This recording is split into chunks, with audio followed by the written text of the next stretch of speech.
WrestleBuddy Podcast. All about wrestling. Subscribe and follow for more content.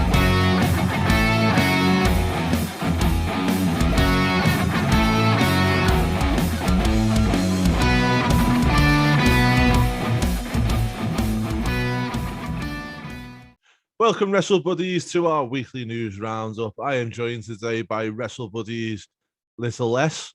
Zane, how we doing, buddy? Just as you'd expect WrestleBuddy's little S to be doing. What about you, Andy? How are you? Yeah, I'm all good, mate. All good. Had a good week, so not too bad. It's been an interesting week in the wrestling world, hasn't it? I think it's been a bit flat this week. I mean, we've got some news to round up, but all in all, I don't think it's been as fruitful as some of the last few weeks. What you thought? Yeah, I feel like the news this week has been kind of slow. Like you kind of have to scrap for news, but for once I am glad that it's been slow because over the last few months it's been one big piece after another big one, another big story, and it just gets exhausting after a while, and it's too hard to keep up. So luckily and hopefully we can properly dissect into some of these news stories today. Yeah. All right, maybe we'll start off with news that come out not long ago from Uncle Dave, Mr. Meltzer from the Wrestling Observer News. Yeah, your favorite guy. Yeah, my favorite guy. Yeah, not being. To be fair, I don't mind Dave. It's just sometimes, well, a lot of the time he's getting it wrong. Especially recently, He's had a bit of a stinker, hasn't he? I mean, you'd understand. He's old now. Yeah. Yeah. Right, Roman Reigns is set to defend his title against Brock Lesnar at Crown Jewel, but reports are suggesting that WWE have huge plans for the feud, and we might see another encounter between the Tribal Chief and the Beast Incarnate at WrestleMania 38. Now, if you remember back, mate, I did mention this on one of our podcasts a while back and said that there's a long story that can be told. Yeah. Now, I'm just going to quote what Dave said on this, and then we'll have a little discussion on it. So, from what we understand, it makes sense that this is not a one and done program. For one, unless Dwayne Johnson is wrestling Reigns at next year's WrestleMania, this would appear to be the biggest possible Mania match. So the idea is to build a return. Whether that means Lesnar wins to build the rematch or some disputed decision takes place. There's also Paul Heyman in the mix, which to tease Heyman as a double agent, and you don't know which side he will end up on when all the chips are down. So me personally, mate, I see this happening because I see Rock, as we've had conflicting reports, but I think Rock's a no-brainer for the Hollywood. It makes sense. I think the Hollywood studios would get behind that as well, with it being in Hollywood, because it helps them going forward as well. What's your thoughts on it? Yeah, if Rock agrees, and I hope he does, because they're going through the entire bank at him. So the Hollywood Mania is probably the best idea for them. Initially, the plans were for Mania 37 to be the Hollywood Mania, but with the COVID thing and everything, so I think last year's Mania was this year's Mania was the pirate themed Mania, and now we have the big ass star for WrestleMania 38.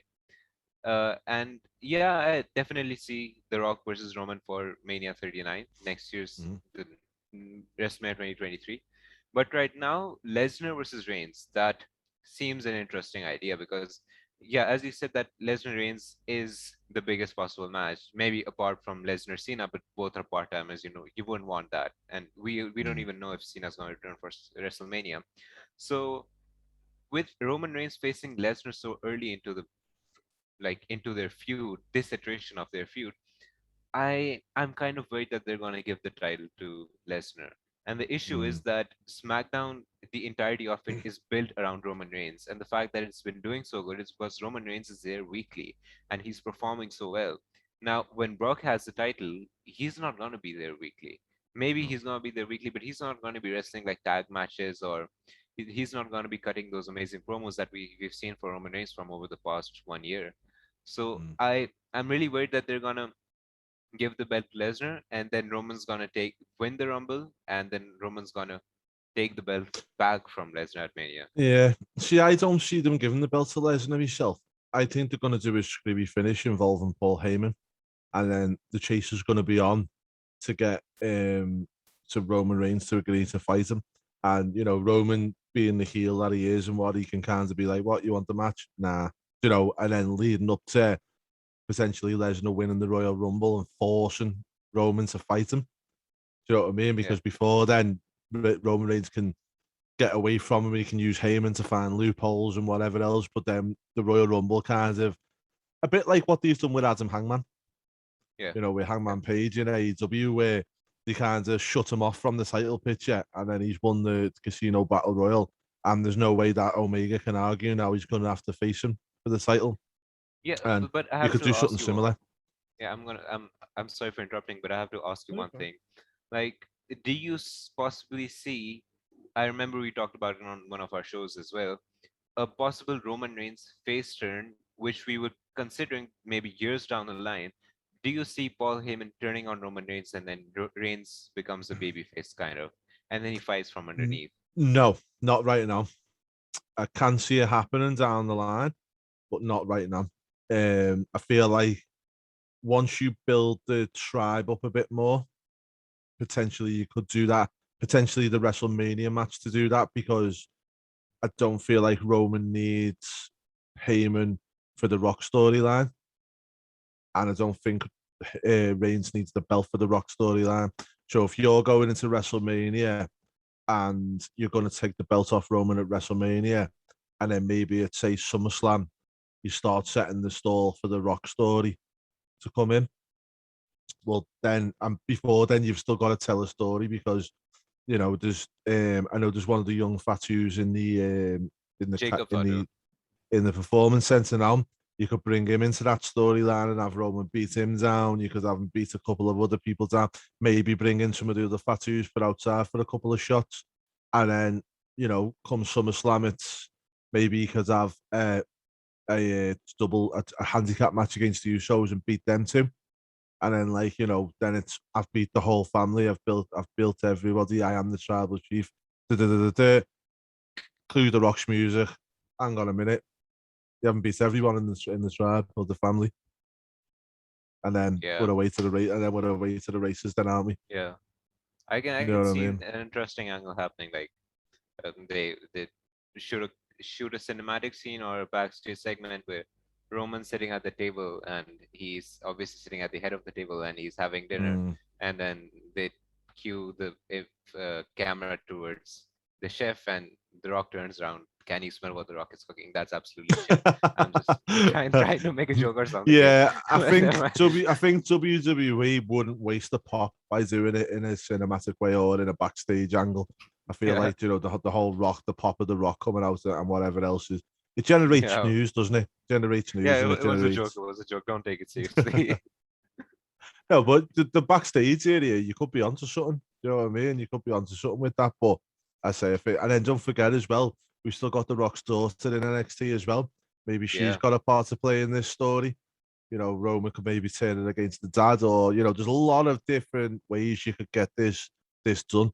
But I think if you're not going to do it at next year's WrestleMania, which I'm hoping they're not, because I don't know whether I've told you for the 1000th time, but I'm going to LA, so really want the Rock. But no, I do see I think the WWE are right. And did you know it'll be the third time these two have met at WrestleMania? Yep, 31, 34, and now it's going to be 37. And it'll be the first time that they've headlined. Yeah. I mean, I can see why WrestleMania 31 was headlined by these two. I don't see why the WrestleMania 34 was. I could possibly see why this WrestleMania is going to be headlined for them, and they make a just case for that. Yeah, I mean, as I say, I think that's the best you can do with that. Right, we'll move on from there. WWE have big plans for Austin Ferry. Now, one of the surprising call-ups from this year's draft was Austin Ferry in the WWE draft from NXT. He got called up to the main roster alongside fellow NXT alumni Shane Thorne, who was formerly of Retribution, Slapjack of Retribution. Yeah. But then he just vanished from the main roster, same as Austin Ferry did, because he was popping up on the main roster at some point and he popped them back down again. Now, according to Ringside News, but it's Ringside News, a tenured member of the creative team told them that WWE had big plans for Austin Ferry. It was not noted exactly what the plans entailed, but he is a heel on the red brand now. Attacking Jeff Hardy on his first night. We may see a feud between him and Hardy. Not mad at that myself. I think it'd be a good feud for them to have. It's a good opening feud for Ferry. And to be fair, I like the way they've done it with the selfie pictures and whatnot on there. What was your thoughts on that? Yeah, I certainly remember Tyler Breeze and his gimmick, and I was like, oh, they've given Breeze's gimmick to Austin Theory now, but I feel like it's different. And the stuff Austin Theory's done with the way with Johnny Gargano and with Candice LeRae, it's been wonderful. I really like his comedic timing, and I've really become a fan of Austin Theory. Sorry, brain fart. But Mm, I feel like they have a lot of potential in him there, and yeah, he can do a lot of stuff with Jeff Hardy as his first opponent. So yeah, yeah, I'm excited. I'm genuinely excited to see what's next for him on the main roster. yeah.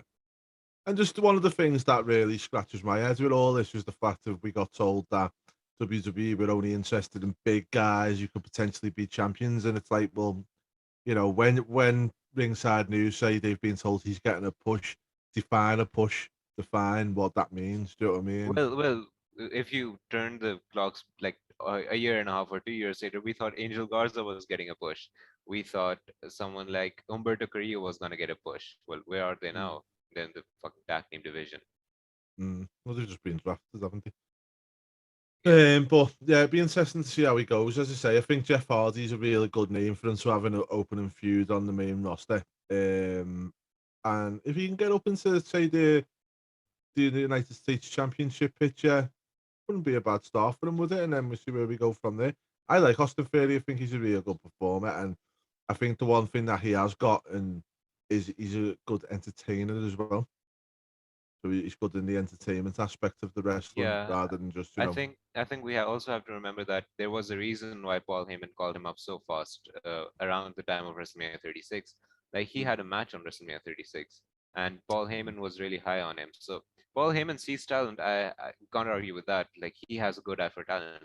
So Mm, yeah, I totally agree with you. He is an entertainer. And he can easily become the prototype WWE guy. yeah. All right, so we'll move on to our next bit of news. Alberto Del Rio is claiming to return to WWE. So he's not being seen on TV on WWE since 2016. He is a former world champion and he is willing to make a return to the company. The only thing which is holding him back is his messy legal situation. Now, according to Uncle Dave again, Alberto Del Rio is telling people he's going back to WWE once his legal situation is sorted. And I quote, while I don't believe this at all, so why are you reporting if you don't believe it? But Alberto El Patron is telling people he is going to WWE when his legal situation regarding his sex assault on his ex-girlfriend in San Antonio is cleared. It would actually shock me if WWE were to use him. Not that anything is impossible and WWE could get away with it while any other US company would be exclusive for it. I don't think that's a direction that makes any sense for them at all. I think the whole point in this article here is just, you know, while I don't believe it all, is how we start it. But what's your thoughts on that? You know, he's a big draw for Mexico, and it always seems to be a place that WWE have always tried to keep a foothold in. Do you think they'd bring him back for that, or do you think like they've got enough stars where, as we've just mentioned, Angel Garza, Humberto Carrillo, and whatnot in there now, and Rey Mysterio still? Yeah, I feel like that I don't really see Alberto Del Rio returning. I'm going to be honest because the way he Mm, left and the things that happened, this is gonna bring a lot of negative heat towards WWE.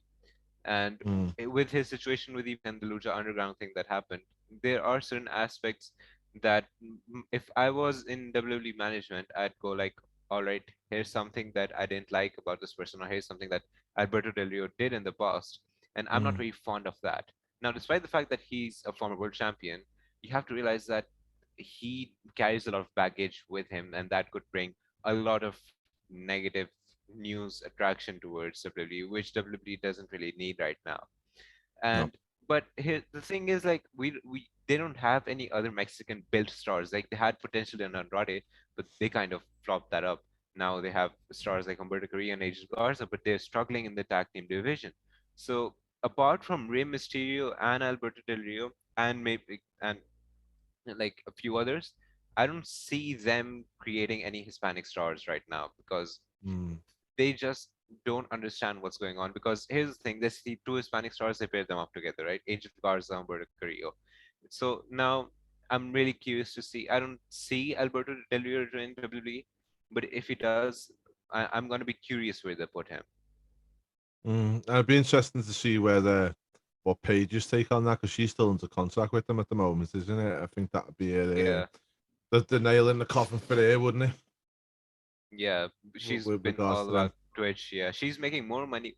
I don't know if it's more money, but she's making a lot of money from Twitch from she the is. recent But the reports that thing have is, don't popped up. forget as well is, on top of that money she's making from Twitch, even if she is making money from WWE, there's overheads there, isn't there, in terms of travel and accommodation and whatnot, that she has to Yeah, pay for out of the WWE money. That's where she can do the Twitch from the comfort of her own chair, can't she? yeah, but we have to keep in mind that she's also been teasing a return as of late. So do you think if she potentially decides to maybe turn down a WWE offer for a return and shows up in AEW, and Yeah, she I gets to could keep her see Twitch that. as well? Yeah, I could see that. I could see that definitely, because I think she will return at some point, because at the end of the day, she's born into it, wasn't she? So I think she'll want to come back into the wrestling industry at some Yeah, point. she's young as well. She's really young. Mhm. Okay, so let's move on to one of Paige's old foes. Funny enough, AJ Lee returns to pro wrestling industry. So AJ Lee was one of the top women's names in the division, as we all know. She was brilliant, but she hasn't wrestled a match after the controversial departure from WWE in 2014. Now, Lee has she's poked a little bit, and she's put a little bit out there about potentially coming back to the squared circle, but until now, she hasn't really done anything. Now, Lee revealed that she will serve as an executive producer on the new Women's of Wrestling. And Fightful Report said it's still unclear whether AJ's duties will be with Women of Wrestling. Sorry. The report went on to explain that another pro wrestling company has expressed interest in having her as long as she's up for an on-screen role.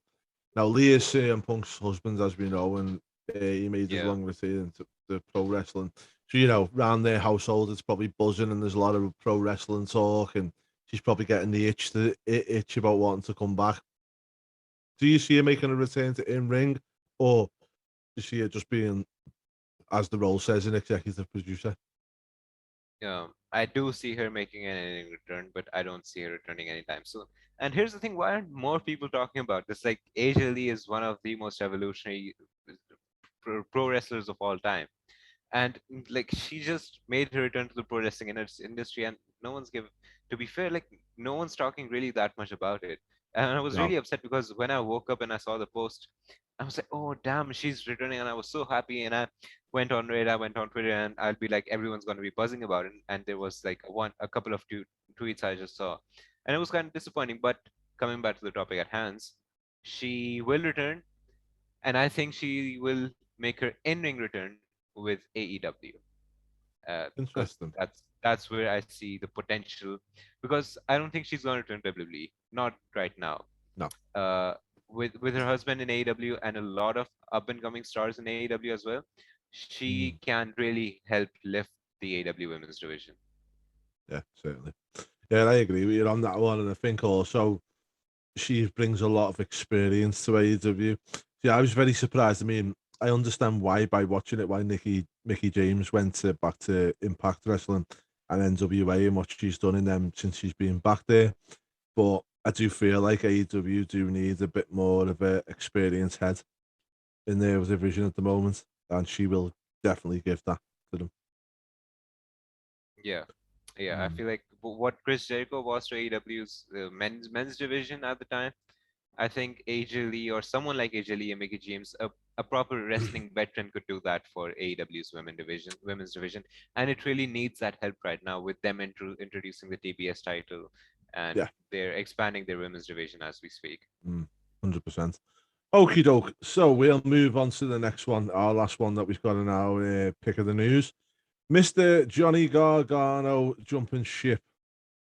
So in the past few months, we've seen a lot of departures from WWE, NXT, with the likes of Malachi Black, Braun Strowman, Adam Cole, to name a few. Maybe. Obviously, Adam Cole's one was just his contract expired and he turned up on AEW. He didn't have no non-compete or nothing like that. Now, WWE rebanded NXT, and since then it looks like they're going for a total different way of looking at the brand and how they present it and the people that are within it. And I did poke Johnny Gargano out when we talked about it back in the thing, saying, he can't really stay there forever. Well, it looks like his contract set to expire on December 2021, and he still hasn't re-signed with the company at present. But he has removed NXT references from his Twitter handle over the past week, and Gargano and his wife was set to present at the Index honeymoon script, but were absent last week. Now, we don't know whether that's reading between the lines or hopefully it's nothing to do with them. To do with the fact that they were having a baby, they might have had an appointment or something. Who knows? What do you think on Gargano? I mean, he didn't get picked out in the draft either, so we know he's not going to one of the main brands. Do you think he'll leave? Yeah, I do think he'll leave, but I really don't feel like he's gonna go to. See, here's the obvious option here is AEW, like for guys like Kevin Steen, whose contract is coming up, Johnny Gargano. But does AEW really want them? Like, I understand that they are world-class talents, right? But when they come here, they're gonna get lost in the shuffle because they have to pay attention to some of their homegrown talent. Like, for example, Ricky Starks, right? That guy, they have given him the FTW title, and he has been in a feud with Brian Cage, but he isn't getting enough attention that he deserves. What I feel like, because Ricky Starks to me is a future world champion. And if guys like Johnny Gargano and Kevin Steen come in, they can potentially take that spot from him. And I don't want to see that. I don't really want to see that the spot being taken away from them. So for me, he is gonna jump ship, but I don't know if he's gonna go to AEW. Like that seems like the obvious pick. Do you know what? Something that we mentioned in the in the interview with Vince Russo yesterday, that I just wanted to say as well is the fact that how when does it get too much in terms of AEW just can't take everyone. They can't take every staff, every talent that's there because they're just going to end up with an unhappy locker room. Then people will leave and go the opposite direction, and you just don't need that, do you? Yeah, you don't. You're saturating the roster for no reason here. And just because you're craving that pop when someone debuts or you're craving that clicks on a YouTube video, I don't think that does the job because either that person gets lost in the shuffle or someone that needs to be in that place gets lost in the shuffle because a guy like Johnny Gargano or Kevin Steen has jumped up and taken their spot. Now, like AEW doesn't have that many hours of TV. They don't have 3 different shows like WWE, NXT Star, or Smackdown. They have 2 shows and they divide the roster equally. They share the roster, and I don't see how they can develop so many up and coming stars within 3 hours of TV per week. Because let's be fair, Elevation and Dark are just exhibition matches and just to get people's rankings over, and not many people watch those shows. No, it'd be interesting to see exactly how many watch them. But it's something I haven't really looked at on YouTube. I think it's something I'm gonna have to have a little look into. And also some very dangerous moves on AEW Dark. I've seen somebody attempt a 360 splash and nearly break his neck, and I was like, "Ooh, you need a performance center."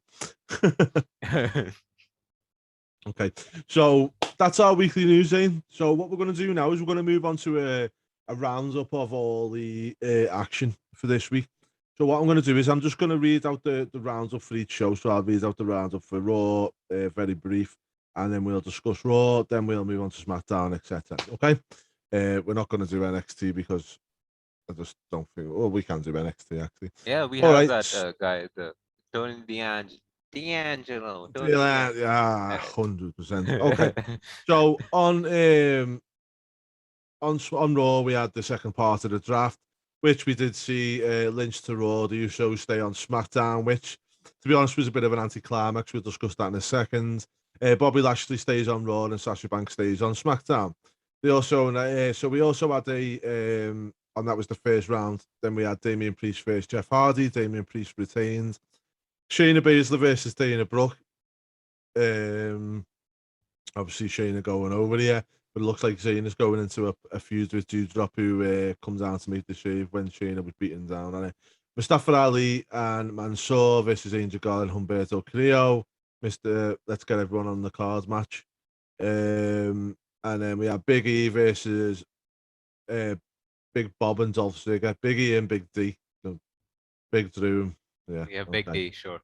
Yeah, Sure, yeah. Okay, yeah.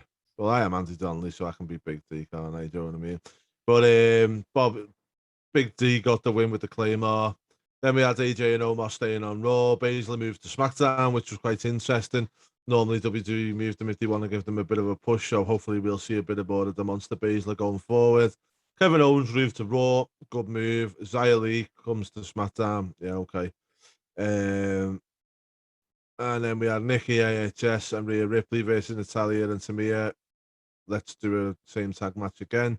Obviously, then we got the win for the champions. Street Profits moved to Raw. Interesting. Viking Raiders stay on Raw. Don't think even anyone knew they were still on Raw. Finn Balor moved to Raw. Good move for me, I feel. Good move. And Ricochet moves to SmackDown. Again, good move for Ricochet because he hasn't really been getting used at all, has he? Bob Goldberg and Bobby Lashley made it official.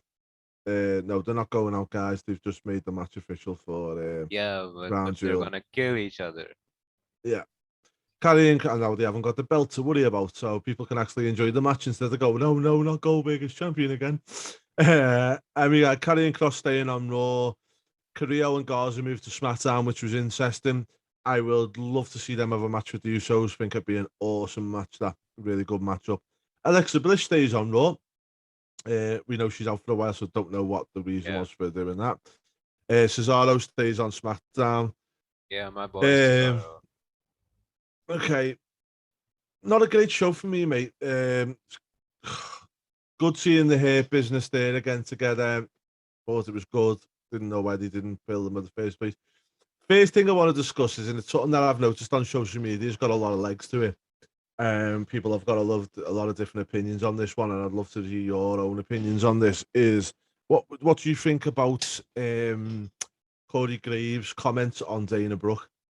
Yeah, like he randomly started burying her for some reason, and I thought it was going to be followed up by Jimmy Smith or Byron. I think Byron's either one, saying no, Dana Brooke did this or that, and they refute him, and they just kind of accepted it. Oh yeah, he's kind of right, isn't it? Like Dana Brooke hasn't accomplished anything in WWE, and I didn't see where that hate came from. So I don't know who said that, because that has to be coming from Vince or any person from management. I don't think Corey Graves would want to bury his co-workers right there on the spot, or maybe it was a rib, a poorly performed rib, a poorly executed rib, but I hope it's not a rib. So No. yeah, And really weird. To be honest, I was really surprised to see it because there was comments that she was pregnant, but obviously, it looks like Mr. Meltzer got that wrong again. So she's not. She's back. Yeah. My boo bullshit, Dave. Apart from that, in this episode, I thought the whole episode was flat. I thought the Shayna bit was all right. I kind of thinking, we're starting to see something here with her, and then the whole Doudrop thing. But the fact that now Shayna has been moved to SmackDown, I don't really get the point in doing that with Doudrop, because Doudrop is not being moved to SmackDown, I don't think. Yeah, I really don't understand what's going on here. I genuinely don't understand. I don't think they even understand what's going on over here. It's like they rolled the dice and went all right. Yeah, this person goes there. Yeah, Goldberg, Lashley, and we knew it was coming. It's Crown Jewel. We've moved for a long time. I'm not mad at it, to be honest with you. I think it'll be a good little match. It'll keep the Saudi Prince happy. He's probably still fuming the fact he can't dig up Macho Man for him, but at least he's getting to see his Goldberg again. Yeah, like how are you? You're missing out the main part, Andy. Like Goldberg somewhat made this about murder. He genuinely wants to murder Bobby Lashley, and he just consistently keeps on bringing this up. He just goes, "Yeah, I'll kill you. I'll leave you lifeless in the ring." And yeah, Goldberg's taking this way too seriously, man. He needs to realize Mm. it's just wrestling.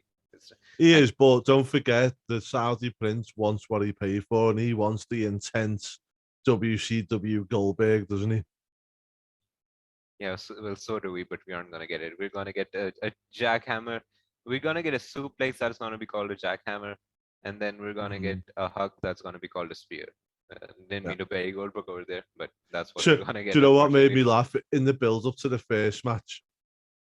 I think it was all it might have been in the first match. I can't remember. He, when you say about the spear, he does a spear, but he runs and falls onto Lashley. It's like one of the most poorly executed spears I've ever seen. Yeah, that kind of is a visual representation of my GPA. Mm.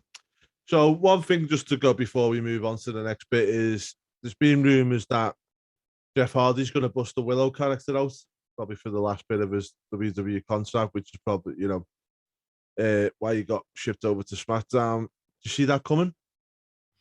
Yeah, I'm not a big fan of Willow. I don't really mind seeing Willow, but if Jeff Hardy needs to do this to get attention or to rejuvenate his career in WWE, sure, Mm, but not a yeah. big fan of Willow. No, apart from that, mate, there's not, for me personally, there's not really a lot more to discuss on Raw. Anything you want to discuss on Raw before we move on? No, nothing. Please No. move on. Okay. So let's keep it in chronological order, and we're going to go on to NXT. Now, just before we, Tony D'Angelo. yeah, awesome character. Yeah. Waste Let's, management. Sorry, I'm just gonna keep doing this for a while. Yeah. Just I think NXT's kind of been getting better over time, and I'm starting to get around. Like it's not NXT 1.0, but it's something different, and I'm kind of enjoying it. What yeah, about you, Andy? and the same, mate. I think it's different, but it's got that developmental feel about it, and I like that because that's what it is. The one Yeah. thing that does me head in is when people go, "Oh, bye bye to the old NXT and bye bye to the fair brand and all this." It's like, but it's not a fair brand. It never was a fair brand. But here's the NXT. thing. But here's the thing. Sorry, I'm gonna cut you off. Hmm, I really apologize. But the thing is, like NXT 1.0, like NXT began as a third brand, and I'm going to disagree with you. Began as a development, right? And I'm going to disagree with you here. And when it became a third brand, it was producing wrestling that was so amazing that at that point we didn't even need a developmental. So I understand why people are saying that I miss NXT because I personally miss the takeover feel or the crowds chanting Adam Cole baby or just going Johnny wrestling because that was something that I truly loved watching and I loved tuning into. And I think that's the purpose that it is. I don't care if it's a developmental, it entertained me and I enjoyed hmm. it. But I So still think that it'll go back to that because even at that point, same, especially when it was, the takeovers, when you go back to like the ladder match in 2019, was it 17? I can't, no, yeah, 17, 19. New 2019, was it? New Yeah. Orleans. Oh And sorry, then actually you've 2018. My bad. 18, sorry, apologies. And some of the big matches between like Owens and Zayn and whatnot, they all have big match feels, but they were developmental territory still then because you had these people who would, come from the indies trying to learn the WWE way, as they say, and do it like that. I think who was it I was speaking to on it? I don't know when I was talking to Carlito when we done the interview with Carlito, which by the way you can find on this channel. Have a little look through the interview section. He was saying when he watches AEW, he's seeing some of the indie stars who have come straight from the indies straight onto AEW, and they're just kind of out on the camera shot or where they should be standing. You need to move a little bit more here, you need to move a little bit more there. So when I say a developmental territory, I don't necessarily mean a fresh new talent that just comes straight off the bat. It could be an indie talent who needs to learn the way of wrestling on television, who needs to, be a little bit more different than getting away with shouting in a bingo hall or something along them lines. Do you know what I'm saying? Yeah, but I think TV is a lot different. It's not. I think it actually is. TV is a lot different than wrestling in front of an audience once a month. Oh, and Hmm. I feel like that in and of itself is a different form of art, because Hmm. I enjoyed PWG shows. I enjoyed like them shouting in the bingo halls, if you want to say that, if you want to call Yeah, it yeah, that. no, of course. Yeah, but You know, like if you're preparing them for WWE, then I totally understand your point. It was meant to be developmental, but why can't it be a developmental and a third brand at the same time? Because because the that's thing is, if you turn it into a brand and people get a following for these people in NXT, you start getting a kind of thing that you've got with Ciampa and Gargano and people Gargano. like that. They're taking up spots on that roster that should be for the next crop coming through. You've got But to. what? There's Yeah, but they're gonna get called up, right? So when you create that certain following that Gargano or Ciampa have, and when they move on to the main roster, those NXT viewers are gonna tune into the main roster. So if mm, they carry on with the same charisma, carry on with the same character, won't you think that that would internally benefit WWE? And despite the fact that they're 33, 34 years old or whatever, in their mid 30s, they're still producing new, fresh characters on the main roster. yeah. I mean, I just look at it and think like you can't be on there forever. The likes of Gargano and Tommaso have stayed on that show far too long. And you need to make space for the new people to come through, which we are seeing now. And that's why I'm liking it. And then, they've still got a bit of experience around like Ciampa. Samoa Joe will probably come back at some point and help out there again. You have got a bit of the grizzled young veterans. You've got some good talent in there who are good in ring workers who can help Yeah, these young lads along. In the they interview that we actually done with Killian actually kind Dane of the other day. Yeah, I was saying they actually kind of missed a big fish that they could have got a year back, I think. Do you Mm, know who that big fish is? go on, fuck It's, off. it's Eddie Don't even, Kingston. don't. It's Eddie Kingston. And just this is a way for Jimmy. This is what happens when you leave me on my own with an idiot. Okay. So next time you decide to be selfish and go and work away for the weekend to earn money for your family, let your kids starve and do not leave me with him again. Thank you very much. Right. So let's get into the real wrestling now. Let's talk grown up scene. Okay. Do it again and I'll put you in the naughty corner. So we had Ember Moon versus Mandy Rose with Toxic Attraction. Rose defeated Moon by pinfall. Rose looks like she's got a new lease of life here. I think it's awesome. And I'm hoping to see it go to the main roster. After that, we had LA Knight versus Odyssey Jones. Knight defeated Jones by pinfall. Not bad little match. Ciampa accepts Bron Breaker's challenge for Halloween Havoc. I think Bron Breaker's not winning the title there. Oh, We will I just actually think Breaker's winning the title though. I really okay, feel like it's a fast track okay. straight to the main roster. Eichmann Giro versus Joey Gacy. Um, and it was Gacy come out with the win on that. Frankie Monet with Rob Stone versus Cora Jade. Jade defeated Monet, sad. Pete Dunne versus Cameron Grimes. Dunne won by Cole, by pinfall. Or I people even. think Yeah. by pinfall. Then we had Tony D'Angelo versus Oh. Malik Blade. Now, if that's not a fucking rip off of Malachi Black, I do not know what is. Yeah, and if that's not a ripoff of Tony Soprano, I don't know what is. Because Hey, I love Tony D'Angelo. I absolutely adore that character. I'm invested in that character, and I'm gonna be tuning into NXT next week because of Tony D'Angelo. He's in the waste management system. And one He's thing, do you know what? The one thing I said to that when I watched this, after I watched it, I was talking to one of my pals and was saying about it, and I turned around and said, "Doesn't it show you how great a couple of vignettes the week before he appeared makes it so special?" Because I've watched these vignettes and I was kind of like, oh, okay, and I've come along with them, and then I was excited to see him, and then he was there, and I was like, wait, do you know what I mean? And it really gave me that 1989, 1990 feel, with the you know what whole vignettes and I'm gonna call it right now. I'm gonna call it right now. It's WrestleMania 40, right? Roman Reigns issues an open challenge. He's been Universal Champion for years, and who comes out, the Godfather theme music starts playing, and it's Tony D'Angelo, and he just rolls Roman Reigns up and wins the title. Yeah, that's gonna happen one day. WrestleMania Yeah. 40 probably, And he's getting managed by Al Pacino. and Eddie Kingston. Oh, God. So Mei Ying versus Indy Hartwell. Hartwell wins by pinfall. Gonzalez gets back up against Toxic Attraction. Yeah, Diamond helped it out. Yeah, okay.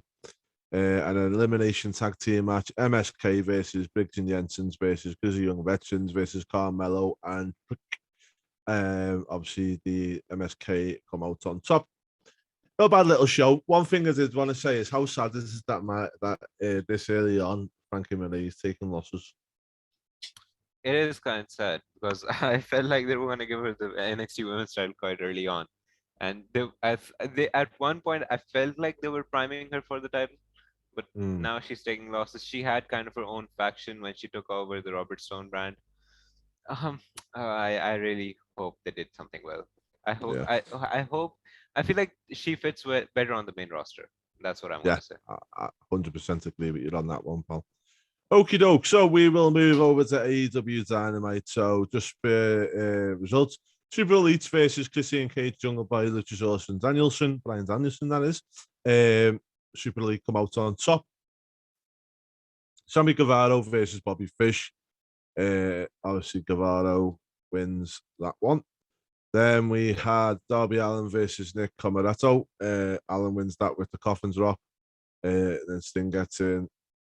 Dark Order back together. Great. Ricky Stark says he's going to defend his championship against Brian Cage on Rampage. Hikaru Shihida versus Serena Deeb.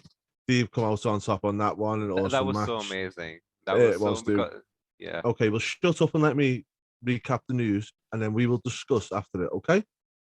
Yeah. Okay. Good lad. Yeah. Okay. Well done, mate.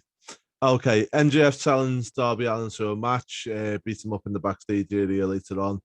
Britt Baker comes out and calls the new TBS title the Cartoon Network title. Great stuff. Casino ladder match, we had Andrade, Ella Idol, Bastard Pack, Orange Cassidy, Matt Hardy, and then we had the Joker come through, which was the one and only Hangman Adam Page, who gets the win. Sorry, and Lance Archer was in the match as well. I do apologize. Obviously, Hangman was the Joker on this one, and he gets the win. And now he finally gets to have his title match against Kenny Omega. Really, really good. Okay, now Zane, what was your thoughts on Dynamite? My favorite show of the week, to be honest. And I'll start off with what, apart from the Joker thing being Hangman, like that was obviously the most exciting part. I'll talk about what else I really liked in the match in this show was Serena Deeb versus Hikaru Shida, because amazing match, and they actually brought out the shield, like the 50 win shield, and I was like, oh, she's gonna get it, because I kind of got worked over there. I really thought that they were gonna give Shida the win, and then Serena Deeb makes Shida tap out and just breaks the trophy. And they have such potential, and like they can build a story off of this. Like Shira goes, no, I want my 50th win against Serena Deeb, and refuses to fight anyone until then.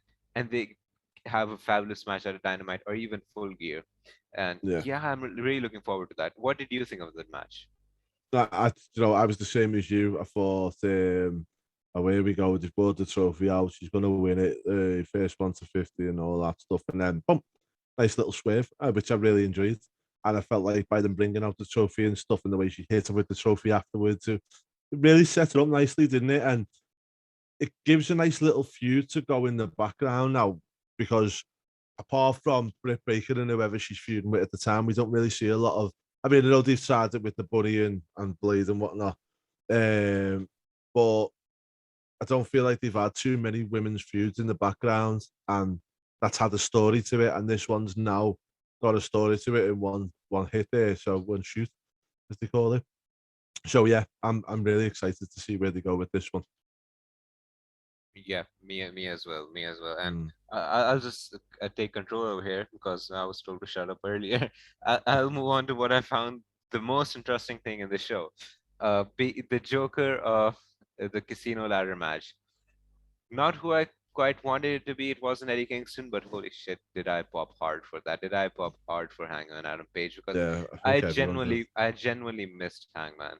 Like when he showed up, I was so excited. I was sitting in my bed and I like put my arms up, and that really happened. That rarely ever happens. And I was just so glad to see him, and I'm really glad that we're off to the races now. It's Yeah. Hangman Adam Page versus Kenny Omega once again. And to all those people who were saying that they forgot about Hangman or like CM Punk and Bryan Danielson were gonna take a spot, here's a big can I say the F word on the show?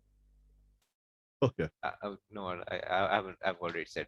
Here's a big fuck you to them all because Hangman is the next AEW World Champion. Mm-hmm.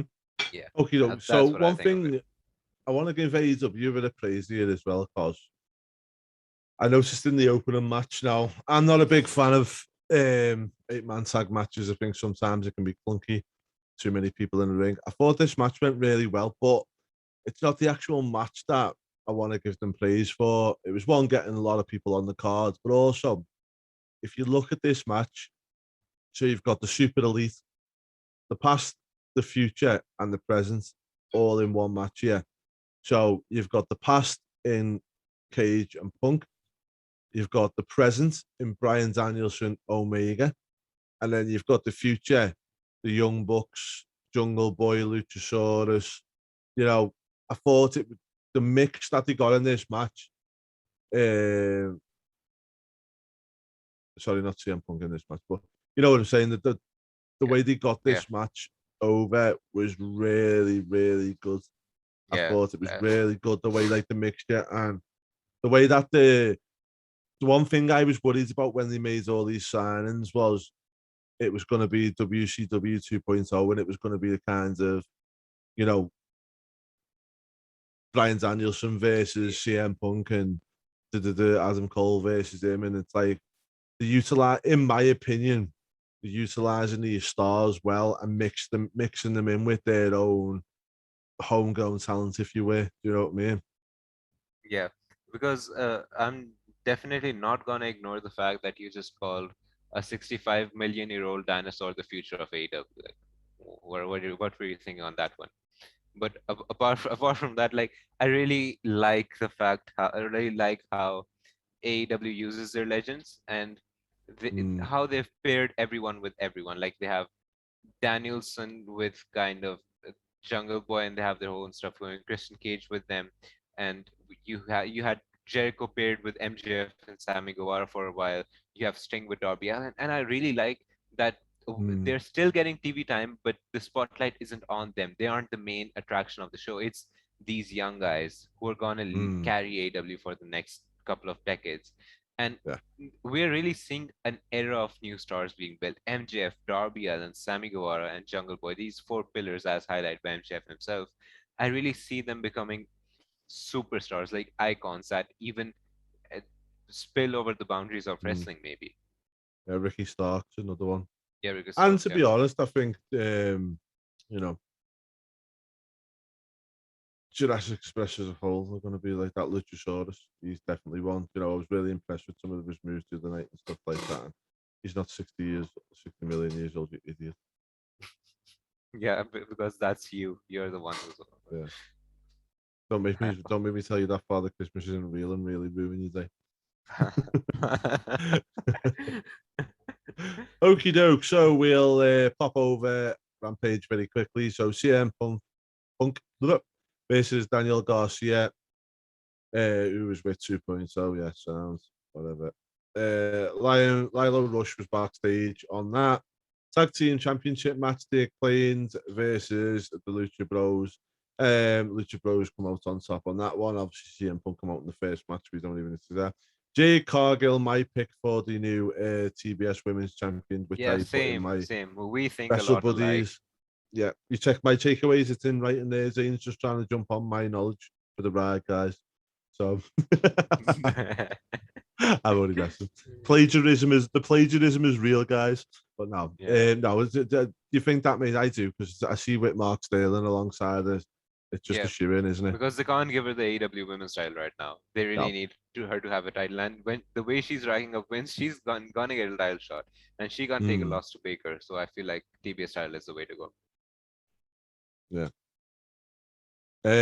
So then we had the FCW Championship match. Absolute Ricky Starks versus the Machine Brian Cage. Ricky Starks gets the win, obviously with a lot of help from Team Taz. Thought that was well done. Thought it protected Cage, which needed to happen. Not mad at it at all. What did you think of Rampage as a whole, Zane? I am not a fan of how they're using CM Punk. Like, I understand that he's doing the stuff that he likes. He's wrestling all these guys, and good for him. Good for him. He's putting on good matches, but too early into his run, like, he is CM Punk, the guy who sent a ripple through a big wave through the world of wrestling when he left, and just with the rumor of his presence, he sold out 15,000 tickets. Now, I'm really glad he's happy. I'm really, like, I'm not being a kind of a bitch and say that I want him to be angry or be somewhat obnoxious, like revert to his old days. But I really think he needs a proper feud right now, because all he's doing right now is calling names and wrestling them. Like, why don't give him a proper feud? Like, there's so many guys who can, because I understand that you don't want anyone to take a loss to him right now, a guy like MJF to take a loss to him right now. But there's so many other guys on the roster, and even if you have to have him feud with these guys he's wrestling, why not build a story around that? Invest 2 or 3 weeks into it, and then have a match, and then don't make CM Punk's a special attraction that you have. Don't overuse him. Yeah, 100% agree with you on that one, mate. I say I've had rants after rants about this. Is just yours next. I'm happy to be here. Make me care about your wrestling, and maybe I'll watch it. So last and certainly least this week, I'm not going to say not least because it was an absolute dire show. Smackdown. Very disappointed because I really love Smackdown normally. It's normally me one saving grace of the week from WWE standard when Raw was really bad, but SmackDown was always pretty good. It's not the case this week. I thought it was a really poor show from start to finish, and some of the decisions were shocking. So I'm just going to run through the decisions of what happened, and then we'll discuss a little bit more. Bianca Belair lays out Sasha Banks and Becky Lynch. Not too bad. Rey Mysterio versus Sami Zayn. Sami Zayn comes out on top in that one for the King of the Ring qualifier. Queen of the Crown quarterfinals. Toni Storm versus Selena Vega. Selena Vega goes over. Roman Reigns, the Bloodlines deliver a message to Brock Lesnar. Basically just talking about the Crown Jewel match. Queen's Crown quarterfinal. Liv Morgan versus Carmella. Carmella come out on top. King of the Ring quarterfinal, Cesaro versus Finn Balor. Balor comes out on top, not really mad at that one. Edge challenges Seth Rollins to a Hell in a Cell. And that is pretty much that. Now, just before I let you speak, my little shit. Why am I your little shit? WrestleBuddy's little shit. So I'm WrestleBuddy Andy, so I can claim a part of that unless the gaffer tells me otherwise. Right. One thing I'm going to ask you, right?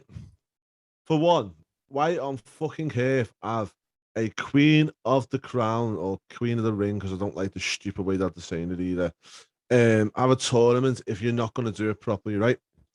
So, Roman Reigns' entrance from start to finish, excluding commercial break, was 3 minutes and 56 seconds to I believe I'm right. Okay. Now, You better be.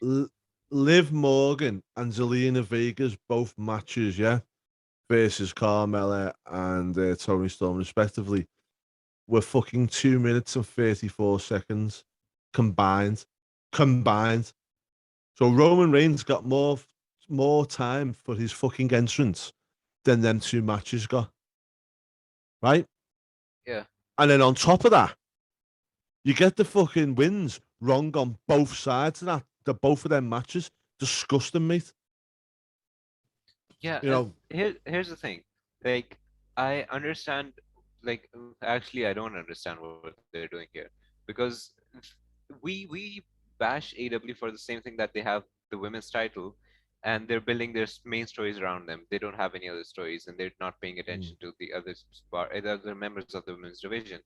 And we're gonna sound like plain little shits who complain about everything. Well, I am a plain little shit who complains about everything, and he's a plain old shit who complains about everything.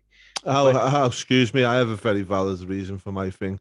I am what you like to call wrestling journalism personified, because I stay on the fence and I just call out as it is. You just like to moan.